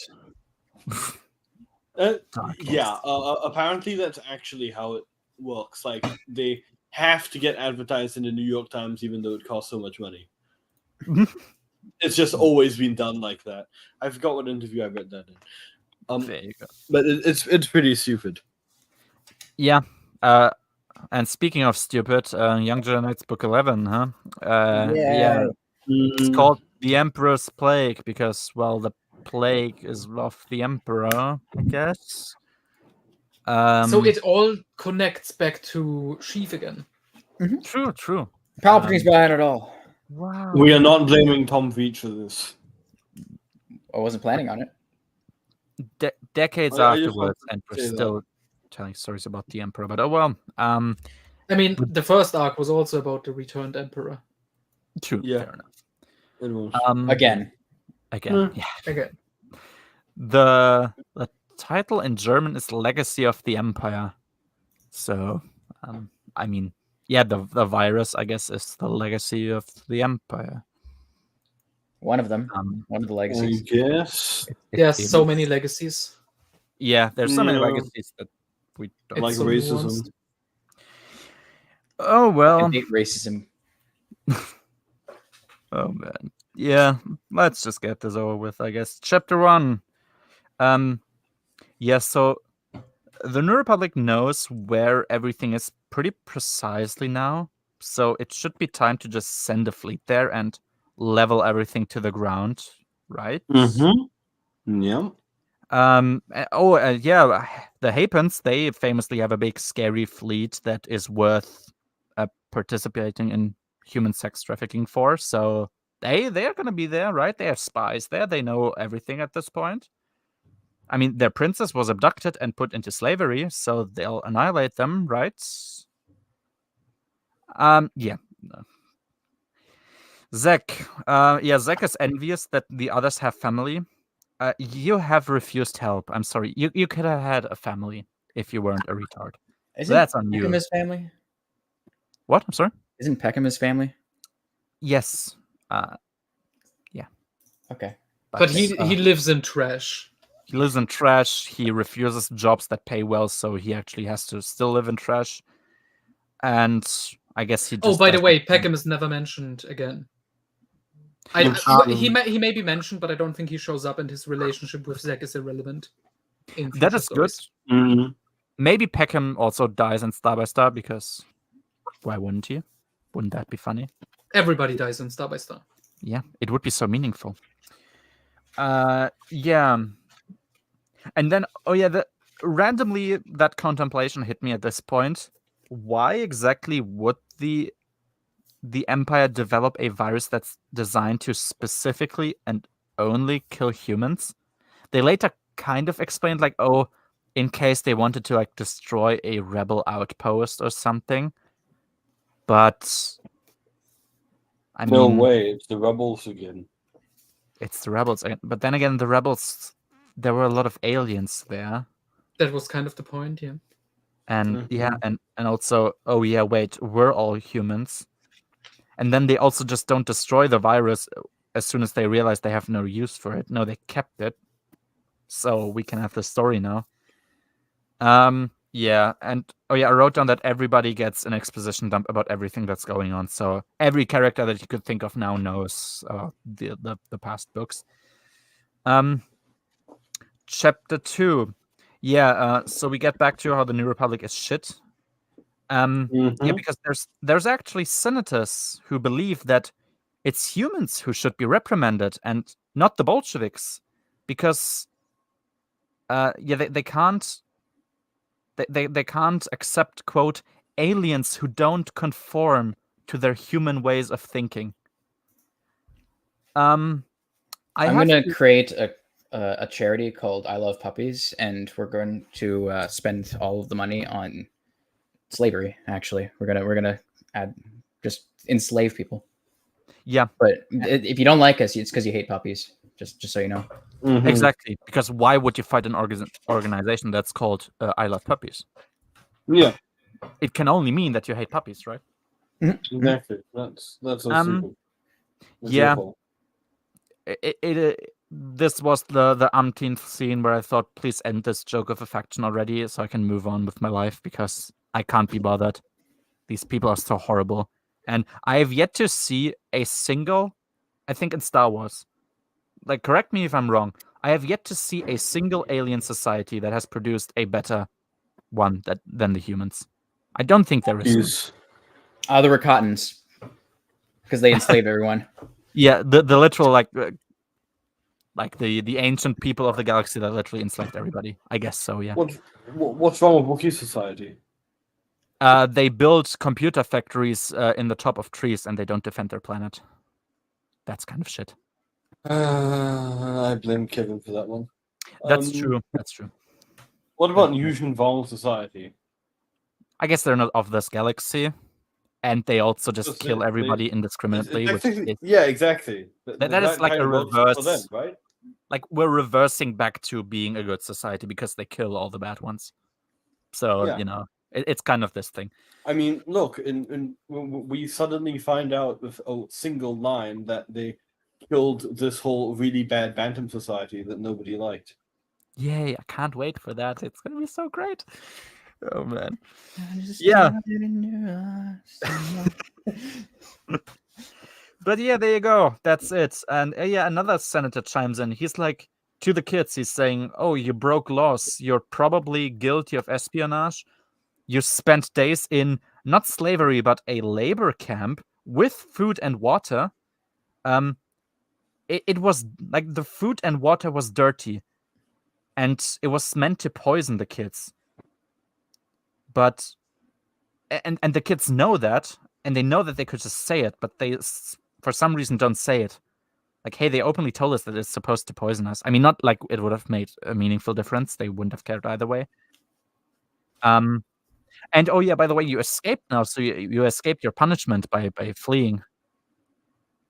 Even though Zach is standing right there, Kip Duran is probably around somewhere. So. But yeah, you know, now they care about due process, I guess. Yeah, I once again conclude that, of course, Palpatine was unironically right all along. It didn't have to be this way. It didn't have to, but he was right. Yeah, and then Silgal, she's there because remember her, and she suggests to send a diplomatic corps to Rylith because they don't know, because they don't have any proof for anything. But you know, I think this is actually an okay idea because half the New Republic is like trying to argue with it. So she's like, okay, let's. Yeah. I know they're telling the truth here. Let's send some people. Exactly. I mean, the entire that's like the UN saying, let's send some people. Yeah, like let's look into it because the entire faction is basically compromised. Like, it's compromised. Silgal knows that they won't lie about this and fabricate something. It's like, okay, I guess that's the only really good solution. I feel like someone would be like, "Oh, you're only saying that because you're also a Jedi," but no one does. Yeah. So, but then again, this conflict is more about aliens. So yeah, there should be more credence to this. Then again, Lowy is there, and it doesn't give any credence to anything. So, yeah, and whatever. Yeah, and by the way, everybody in the New Republic should drink toilet duck. Chapter 3. For chapter 3, I only wrote down I don't care, so I actually don't know what's happening there. Let me see my notes. My notes. Yeah, don't watch the nudes now. That's weird. Newts, I said newts, like Tengu. Oh, sure. Lusa, Sierra, and Luke are all on the inspection team headed to Ryloth. I also wrote that maybe they should have sent Rogue Squadron with them because that would make sense. Zek is complaining that Jaina want to come with him and Raynar to look for Bornin. because he's gotta risk his life because something atonement. Yeah. Of So course. they're like, you shouldn't just do this alone. That's crazy. Mm-hmm. Although him doing it alone and then them following later actually works to their benefit, because although they would have all been on the same ship otherwise, and then they would have died. But they are yeah. kids. They are kids, actually. That's true. Showtime. Radar and Zek head off, and they have a little bonding moment where Raynar says that if they make it, that they have to make it back, and he calls Zek a Jedi, which I guess is nice. If Zek was a good character, I think this would be a really nice scene, It would be meaningful if he was good. Yeah. because Raynar is an absolute king. So, Yeah. And he's the only guy with a pretty well working moral compass, I feel like, in this entire series. So yeah. That's actually a fair thing to say. That's a fair comment. We're at book 11, Scylla. Don't worry. So yeah, they go to the coordinates that they got, and then suddenly Boba Fett shows up. Of course. Suddenly Boba Fett. It's like, yeah. Right on cue.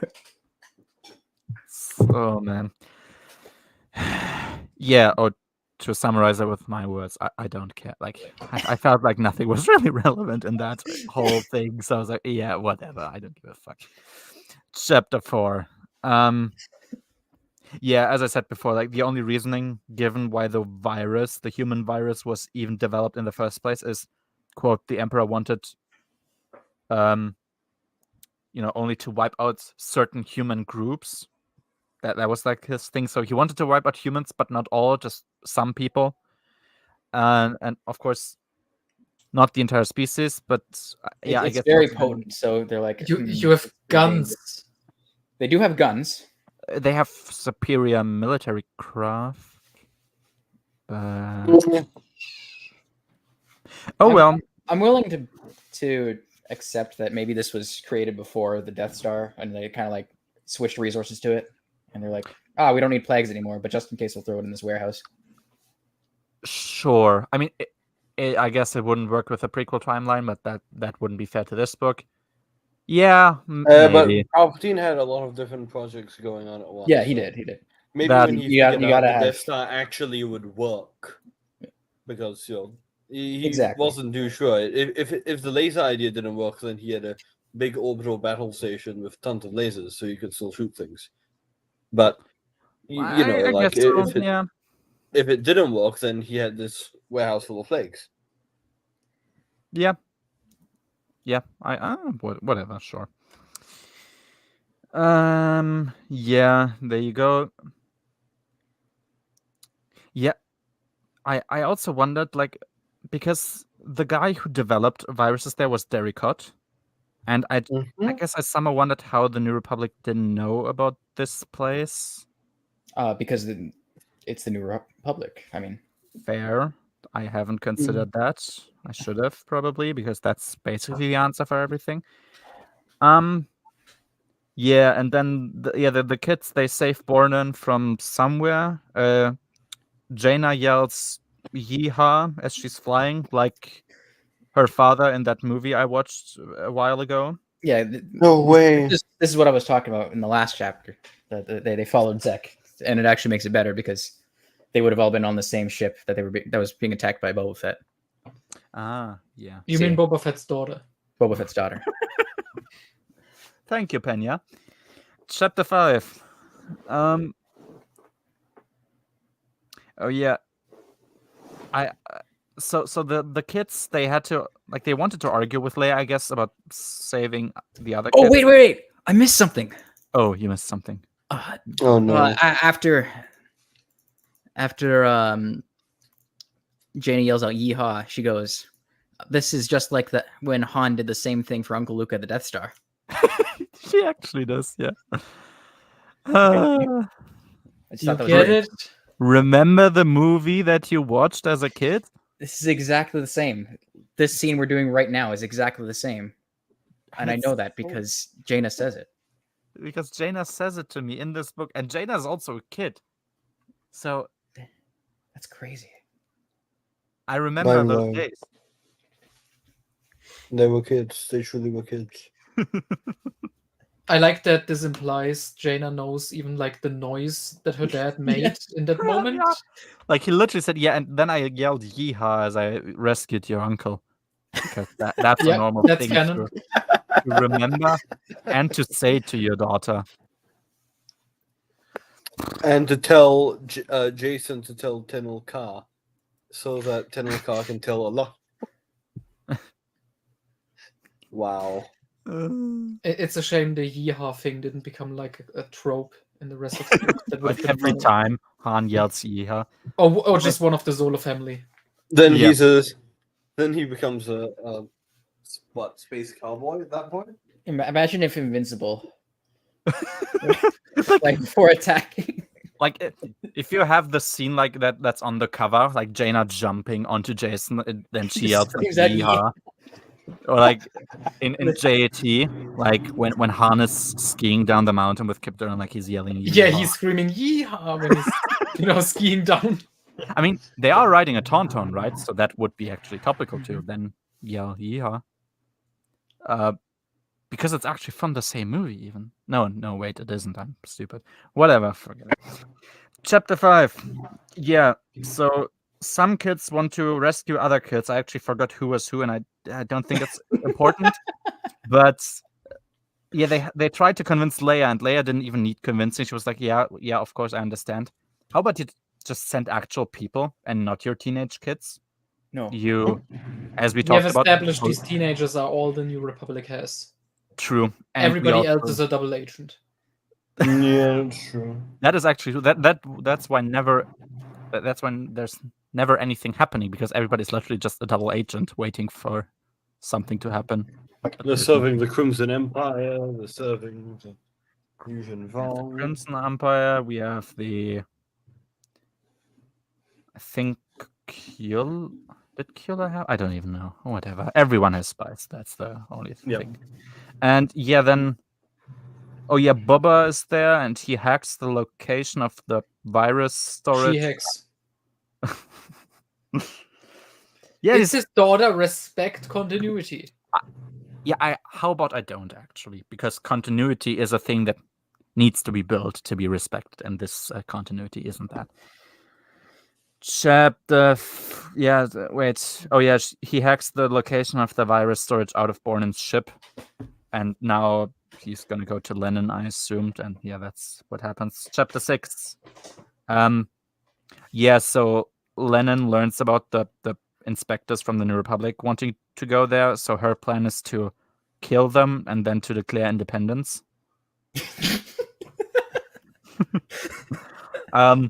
Stupid idea. Why couldn't they just now declare independence before anybody gets killed and baited into a war?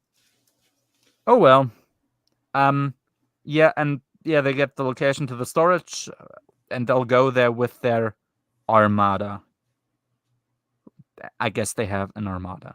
Oh yeah, I remember that one being confused when reading the book. The Diversity Alliance has its own fleet. Yeah, somehow? because that's a thing. And I think they Mhm. literally got half of the entire New Republic fleet to counter them. What the? Yeah, didn't you know that the Diversity Alliance has an armada? Because Yeah, they get it. I forget how many ships the New Republic sends, but it's led by Han. I think I actually wrote the number down. That's very good. You sent the white man to take down the diverse people. It's the only one Leia could trust, apparently.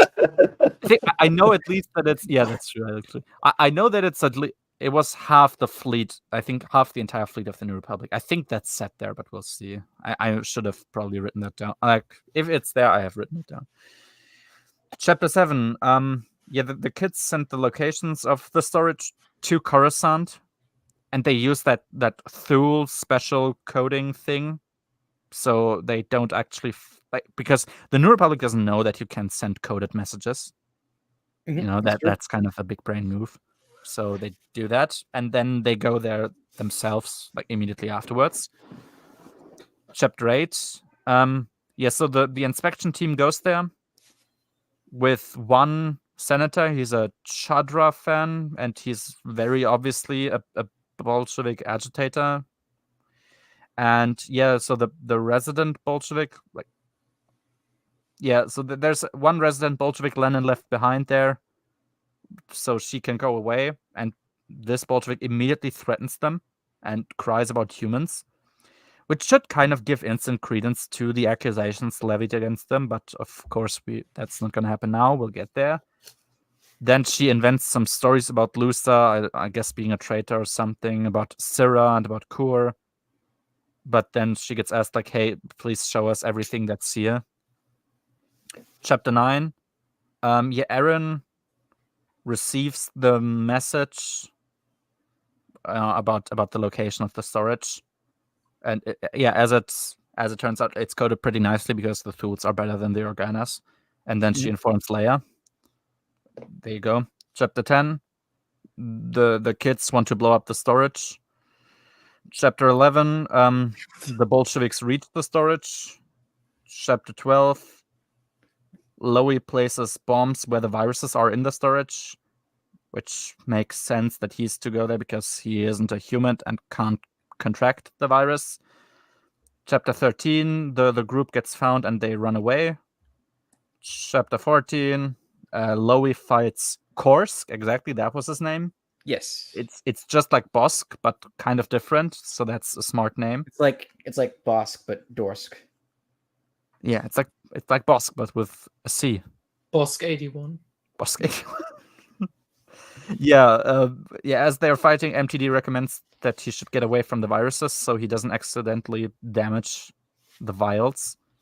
The Krytus virus actually is there as well, so I guess that makes sense to not do that. Chapter 15. Yeah, the inspectors, they get shown some bullshit that's obviously, not what the Bolsheviks are actually hiding. But then Syrah finds like a crate, I think, where there's supposedly medicine inside, and she exposes that there's actually weapons. Which I guess now that is proof for something. Chapter 16. The kids, they kill a bunch of Bolsheviks with grenades. Yay. Woohoo. Chapter 17. The New Republic arrives at the storage. Like in space, not in out space. of Exactly. storage. So the storage is on an asteroid, and they arrive like in space at the asteroid. Chapter 18, a bunch of grenades detonate. Lowy kills Korsk by sending him into the vacuum. And, there's even a moment where Lowy shows remorse because that actually was Lowy's first kill. And he can't quite believe that he has now actually killed somebody, which to me was a believable scene. If it wasn't a beta book, I would care far more about this. Yeah, there's a scene in the previous chapter, too, where Han suggests that the kids stay close to him because who the fuck got out in the rock dragon? Was it both Jason and Jaina? I think it was. I think so. Yeah, I think so. Yeah, it was. So he's actually being a good father for once. So that's nice. That's nice. And also that 17 years. Yeah, for once an author could hide at least a bit his hatred for Han Solo and make him a good father. Thank you. Good on you.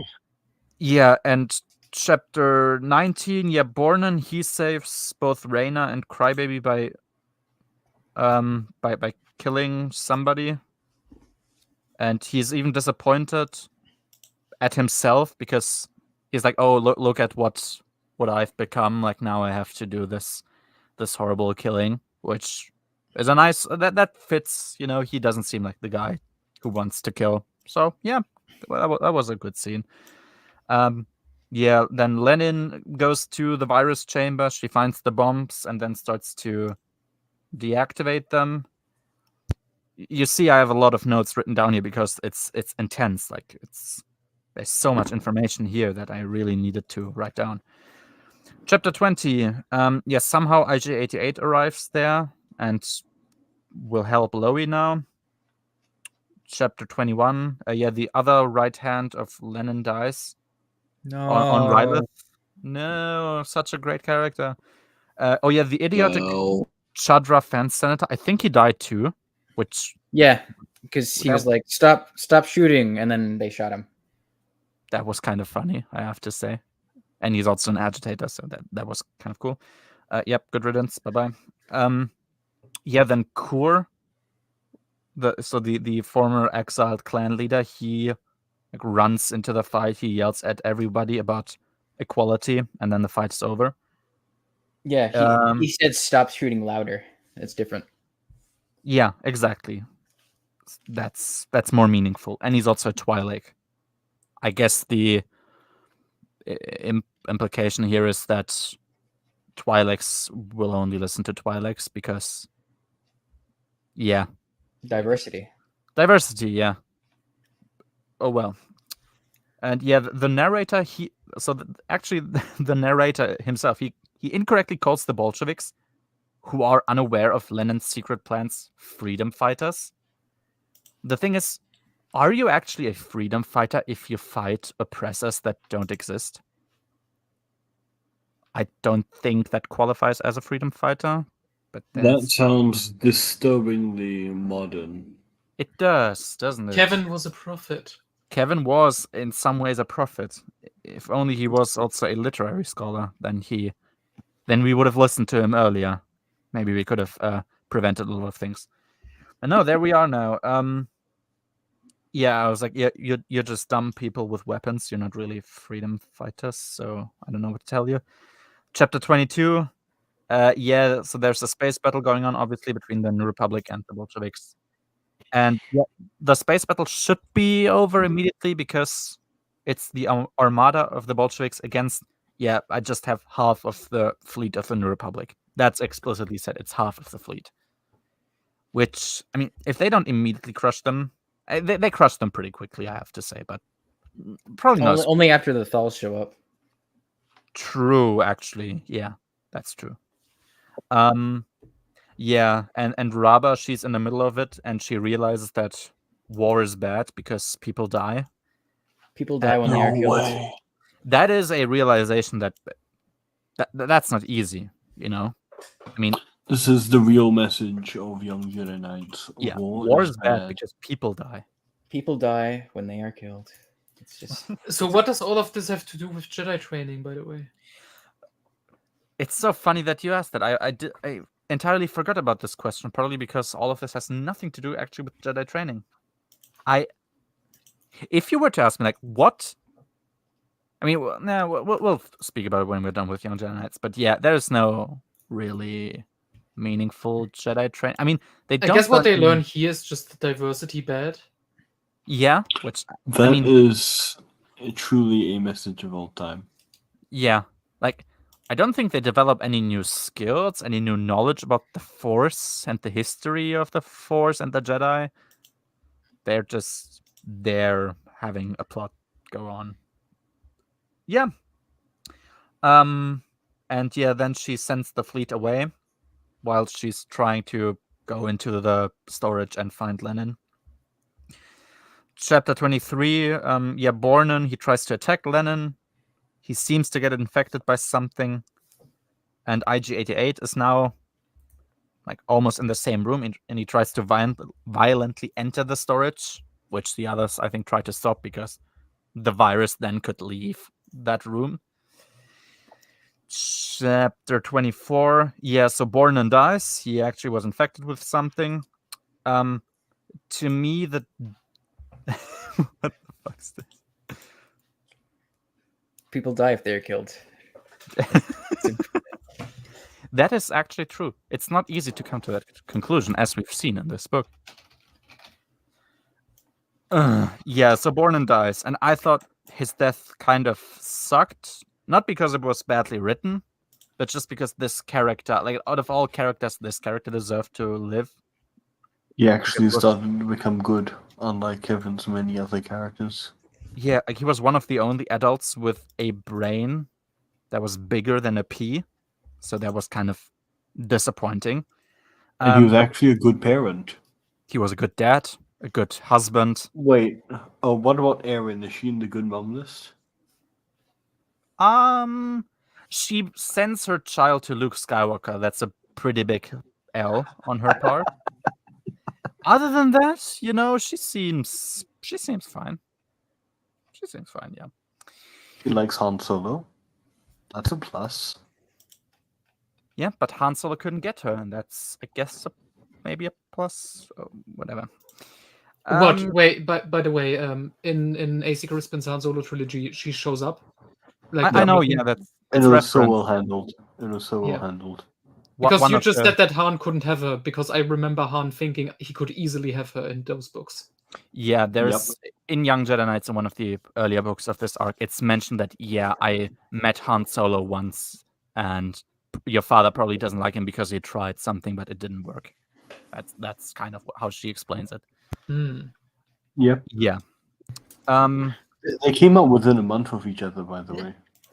I'm pretty sure they actually like planned on putting that in. Yeah. I'd assume so. I mean, if it's that close publication-wise, then yeah, probably. Which is a And- nice touch, I think. But Borne was a good father. He protects Reyna till the last moment, and then he orders IG-88 to follow him to protect him. But yeah, IG-88, like at some point he just goes back again to where Lennon is, probably to try and kill her. That's kind of what I guess. Chapter 25. Well, he can't kill things, remember? True. Yeah, Yeah, but now he's serving and protecting. disabling. Which I guess is what I it said is. it yesterday on that call, and I'll say it again for the record. I find disturbingly close to the Mandalorian. I guess so, but I mean, I guess the Mandalorian took its idea somewhere, probably. Yes and no. Yeah. Yeah, chapter 25. Yeah, she wants Raba, she wants to save her idol, Lennon. She doesn't want her to die because, quote, so many people died today already. Yeah, because like Lennon is the one who caused all these deaths. So it's not like her dying would be It's so sad. crazy how when you go here explicitly to get a plague that kills people, You will kill people. many people die. A highly contagious virus that eradicates all humans. That can actually kill people. That's crazy. Yeah, and then IG-88 is there, but he started firing on them, but then he stopped. I guess because he was like focusing on Bornen or something. But yeah, he doesn't kill them. Obviously, he wouldn't be able to, but he doesn't even disable them from running away. Chapter 26. Yeah, now Eren attacks with the entire Thule fleet as well. Yeah, let's go. Yep. And oh yeah, Zach says something, quote, this being saving everybody was the way to redeem himself. Not quite. To me, it would be getting decapitated, but that's just me. I'm a bit radical when it comes to this stuff. So no, Zach, you actually aren't redeemed. That's whatever. No, he said he is. He's fine. He said he is. Yeah, fair enough. I didn't actually consider that. And then yeah, Boba, he saves them now, so the kids, because Tycho immediately hired him. And his Boba is like really indifferent because it's literally just a job and he doesn't care. And that's what convinces Zack that being a bounty hunter isn't actually for him after all. Which I guess I have to believe is a meaningful development. Oh well, chapter 27. Doing illegal things for money is not the way. If I want to be a nice guy, that's probably not that nice. Weird how that happens, right? Yeah, in chapter 27, we clearly can see that both Lennon and Raba are infected with something. And to be honest, reading about their intense agony was probably the most satisfied I felt in this entire series. Like just, yes, suffer, idiots. Chapter 28. Now as a consequence of everything happening, they created so the New Republic creates a, quote, planetary council and it's supposed to have like embassies everywhere and economical and military support for like each other. And I wondered, isn't that what the New Republic is supposed to be in the first place anyway? Yeah, but now they're doing it for real. Now they're doing it for real. Okay. Yes, so the conclusion of this entire arc was going back to what was always in place anyway, I guess. Good on them. Chapter 29. Oh yeah, we get that Lenin actually wanted to go back to Coruscant to get medical attention before she eventually, as we know, died. Which is kind of poetic. Like, I hate you, white man, and also literally save my life, white man. So it kind of has this flair to it. And yeah, then Raba, she mourns her death. She's in hell, by the way. Bye-bye. And yeah, Raba says now that she will commit to a life of solitude until she's sure that she isn't sick herself anymore, which to me hopefully was forever. And I think you guys told me that Raba literally never appears in the Star Wars universe again, which means she fucking died of the plague. She died alone and miserable of a fucking plague. Good on her. Yeah, Zek, he becomes a Jedi. Tenelka kisses Jason. As a joke, by the way. Explicitly as a joke. It was. I don't even remember that. It was as a joke? Yeah. So Jason goes, after all we've been through, after all we've been through together, I'm not sure anything in the future could surprise me. And then Tenelka goes, aha. And then kisses him, and then she goes, "Were you surprised about that?" Oh, that's so funny. It's kind of toxic, but okay. And now imagine the roles were reversed. Instantly arrested. And yeah, that's it. That was the book. I have finished an entire stream for the first time in a very long time.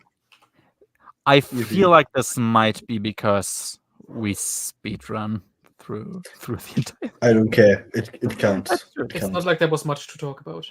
Yeah. These two are very straightforward books. Yeah, actually. And what about the next three? I'm already a bit worried. Oh yeah, there's. I consider them the best arc just by virtue of being the shortest. And they have the drug addict on here. That arc sucks so much. Yeah, but everything these two so much. And yeah, I gave this one. I was like maybe a 2 out of 10 because it had the occasional like good emotional moment, but it was a shit book and ultimately a shit arc. So I should remind you, this is the last time you're going to see Boba Fett's daughter until Legacy of the Force. I somehow am not sad about that, believe it or not. So what is the total ranking like in comparison to like the Shadow Academy arc? This is better, I would say, because it has the Thule family. That alone is like elevates it. It's a book shorter. It has racism. It has humans being proven right about everything. The villains die in actually a really painful and lonely way. That's cool. I have nothing. That's it. Good. It might. No. You gave lightsabers a 3, to which I argue this one should also be a 3. Then. Yeah, this could reasonably be a 3, to be honest. But yeah, a 3 out of 10. The school family gives it the extra. Yeah, they saved the day, and then they joined the New Republic, and they're like, "We're going to be a real." You're gonna love Darkness. No, I don't want to know. Please don't tell me. Yes, you'll be much happier not knowing. Yeah. So this was the Diversity Alliance arc. I don't know what the conclusion to this story was, other than all aliens are lunatics and humans reign supreme, and the Emperor was right. I guess. I mean, Luke even says this in Darkness. the Empire was right. Yeah, that Palpatine started out pretty based, but then he just got bad over time. I think maybe Troy just read Kevin and took the only logical conclusion that I he mean, could. we which know was- Troy loved Young Jedi Knights we know that, yeah. and the shippings. He loved that. We know that too. Which does mean that he would then also love Jason and Anya, right? And Zach and Anya. Because he loves the shipping. Speaking That's of why which, Raynar's interesting bait. idea. He never fell for the druggie. No, True. he wanted to have That's sex true. with the horse. Exactly. Exactly. The centaur waifu overall. Oh man. You know what? That Agreed. it would be I fair, agree with that. to be honest. That would be fair. I could be very I very said this on the easily. last stream. At this point, that the numbers don't matter. Yeah, it all True. flows kind of together into one big pile of nothing and shit. And we can What give is the the crystal series? a solid Just read this 5. series instead. Yes, read this. Big snack. Yep. Read about Mhm. this. What is the average out of 10? Because I think you gave the Shadow Academy arc like a 0.9 out of 10. Yeah. Wait, I don't know what I gave books 7 to 8. I think at least one of them got a 0.1 out of 10. Hmm. Oh, fair. I think one was a 1. One I One- think was a 1 as well, and I don't know what the last one was. It might Was have that- been a 0.5, I think, maybe. I don't know. Yeah, then I have a 0.2 out of 10, a 3 out of 10 maybe. Yeah, I mean, I don't think we'll 3, get 1, 0.2, 0.5, and then 0.1, right? I think so. So okay, so 4.8 divided by 5. 0.96. So wait, I actually ranked this arc worse than the Shadow Academy arc. That can't be quite right. Yeah, maybe Lightsaber to like a 2 would be fair. I don't know. so Shadow Academy would be even lower than just 0.98 out of 10. I think was the ranking. Yeah, I what can I say, man? I mean, this shit's it's all shit. I can't. I hope can't. the next arc also doesn't get like even 1 point total. I don't. So I the think I entire gave- series is at like 0 point something. Yeah, maybe I should actually change my rankings quickly if they would come out at 1 out of 10 at least. So just to keep the meme alive. No, it's funnier this way. Oh man, but yeah, this is the Diversity Alliance arc.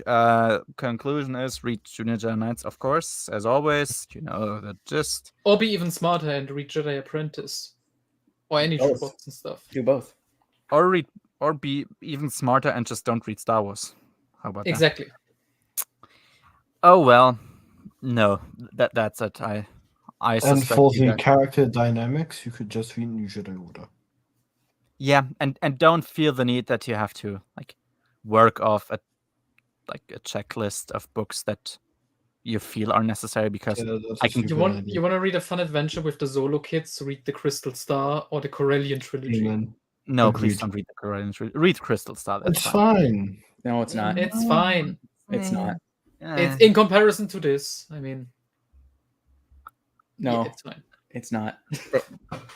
They don't they don't want to. Sivert, are you still here? Back us up here. They don't want to negotiate too hard with the Thessalonians because they will die of sadness if they do. That was literally They'll a thing. Padme themselves. Yeah, exactly. They'll die of fucking sadness. Yeah, so this is it. Next stream, I might have something coming up next Saturday. So maybe it won't be, but it should probably be next Saturday, same time, the stream. And yeah, later tonight in about 3 hours, my video will premiere about how redemption in Star Wars seems to be fake because nobody has actual redemption. Oh, that Corellian trilogy is shit. Yeah, Corellian trilogy is shit. Corellian trilogy is really shit. It's not in comparison to Young Jedi Knights. Yeah, but that's not fair. Like nothing is. Like, Yeah, but if someone wants to read a fun adventure with the Zolo kids, you can either read Crystal Star or the Corellian trilogy, and that's it. Yeah, but I or wouldn't- even up to Age of Victory. But Yeah, why would you sure. bother with the can't Carillion really trilogy read- when you can just skip to You NJ? can only read Dark Tide and Age of Victory. It's a fun to look at adventure. The best story with the twins where Invincible. they are still children is the Thrawn trilogy, probably. So read that, I guess, because technically they're there. Eh. Yeah, so that's it. I have nothing more to say. I guess you guys also don't have. That was it. In 3 hours, my video will come out, and yeah, next Saturday probably. And now you gotta record something for Mother's Day. I don't feel like doing it, but it would be funny, to be honest. I mean, at some point you have to make a video why Leia is like a terrible mother. That's true. That's true. But I mean, I guess I didn't want to kill myself the entire time. So yeah, I mean, we agree there. Oh well. So have a good day, good night, everybody. Bye bye.